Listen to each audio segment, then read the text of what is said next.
throughout our run from 2003 right through till the Vanier Cup, it was the one-team policy. You could hear the guys say one team right at the Hawk. And you know, that was something that, despite the talent that we had on the team, the chemistry was there. They were all brothers. They were all worked together. We had a quarterback, Ryan Peer, who was a very exciting player to watch. We had Luciani, Devlin, the field goal kicker. We had a good team, both on offense and defense. And you know, after a while you get sort of cocky, but it was a dream, but the dream seemed to be realizable. He is a guy you have to watch out for. Won't throw it in that area. There is a catch made to the end zone. Touchdown, Laval. The Laval Rougeors are headed back to the Vanier Cup. I think after '04, we couldn't wait to get back and start playing people again. Because when you lose your last game of a season, you lose, that leaves a bad taste in your mouth, right? And knowing how good we were, for someone to finally beat us that year, didn't feel too good. In '05, you know, we had the experience. You know, we knew that you know, it was going to be a heck of a football game. But we also, you know, we had the confidence because of that experience that we could be successful. Play action again to Cameron. Out of the backfield comes Brian Hickey. Loads of running room down the sidelines. Forget about him. He's gone. Touchdown. Pierre goes to the end zone. Touchdown. Brian Hickey again. 14 years. Yes, the curse is over. Laurier is going back to the Vanier. You know, the fact that we were going to the Vanier Cup, you know, we'd taken that next step. We'd won the national semifinal. The pride around the school was awesome. You know, everyone was going to the game. There was a great atmosphere around campus, no matter where you were. We had busloads of people going down. And I remember at one of the local Irish pubs, a huge alumni gathering. And for our following, that meant a lot and really spoke to the essence of Laurier and how they support one another. Ivor Wynne Stadium in Hamilton, it's one of the things that I will remember.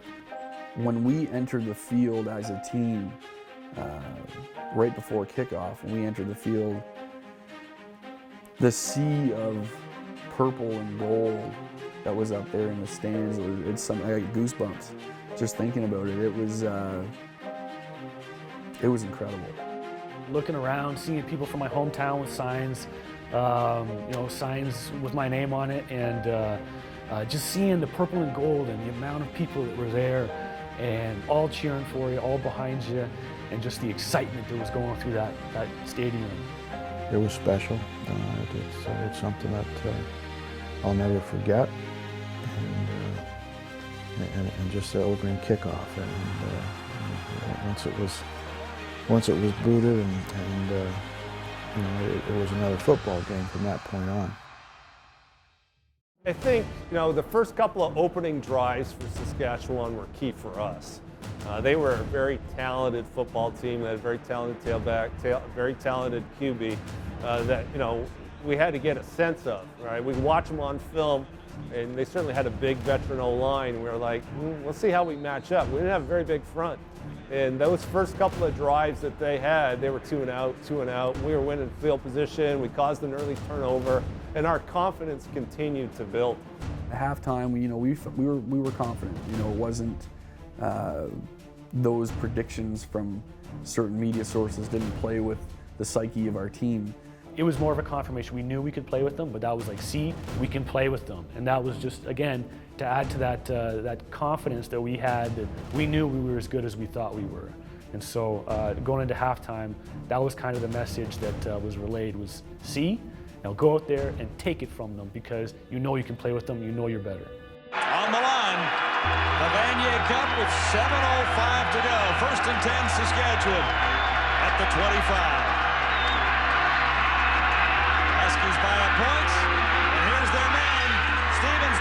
corner. He could be gone. He turned that corner and he just hit it.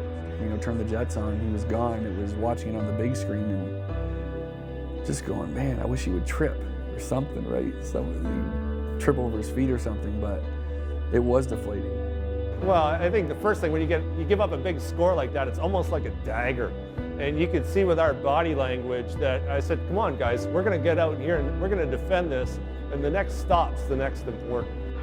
You know, we get one, and you know, the last minute and 45, I don't know how many times I've played it and gone through it in my mind, but Brian Pierre gets flushed out of the pocket, and boy, we're running backwards a little bit, and back around midfield, and he dumps it off to Nick Cameron, and we get some yardage back, but it ends up we're 3rd and 16.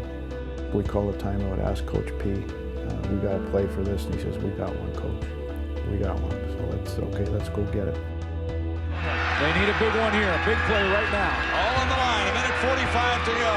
Laurier, 3rd and 15. Pierce stands in. He's going to get it.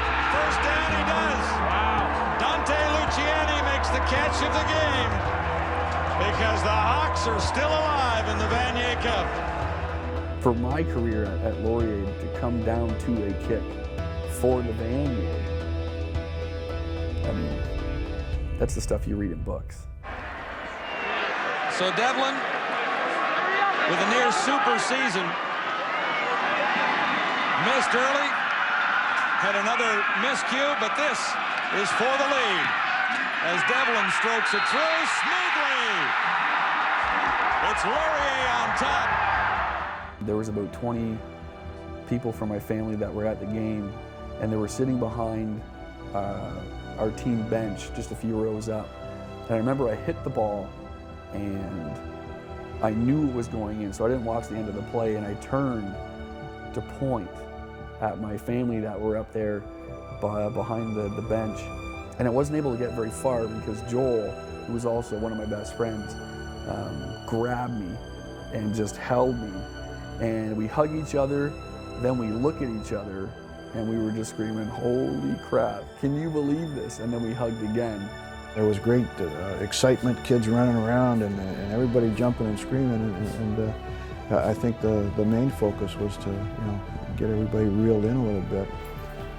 And the defense was, you know, it was outstanding. They did a remarkable job. You know, Bobby Cruiser made a big play on the first set, and then Yannick dropped the pick. We'll probably still bug Yannick about that for a long time. But then, you know, after that, it was over. 7 seconds to go, 3rd down Saskatchewan. It's all on the line here. Catch made, inbounds. No, zeros on the clock, and that's it. The Golden Hawks have won the Vanier. At that point, I was in shock. We won the game, and I'm just standing there, and I'm looking around, and I'm like kind of pinching myself, like we actually won. Everything we've done paid off. We won. I keep telling myself, and by that point, the crowds are rushing past me. I don't even know where my teammates are. I lost everybody in the mix. You're just in a huge mob. I remember a couple people put me up on their shoulders, and I still couldn't even see my teammates because everybody just kept storming the field. But you're just kind of floating at that particular point, in shock, in awe that you did it, that the game is over, that you were the national champions. You know, to hear that gun go off and just feel the rush and people running and jumping and hugging, and it's something that you know, I'll never forget. I'll cherish forever. It was the coolest feeling to finally hoist that trophy up and think about all of the sacrifices that we made, how hard we had worked, you know, people that we had no longer played with. You know, you think about everybody when you're holding that trophy up and what it represents. And for us to do it in front of all our fans and our family and teammates it was the pinnacle.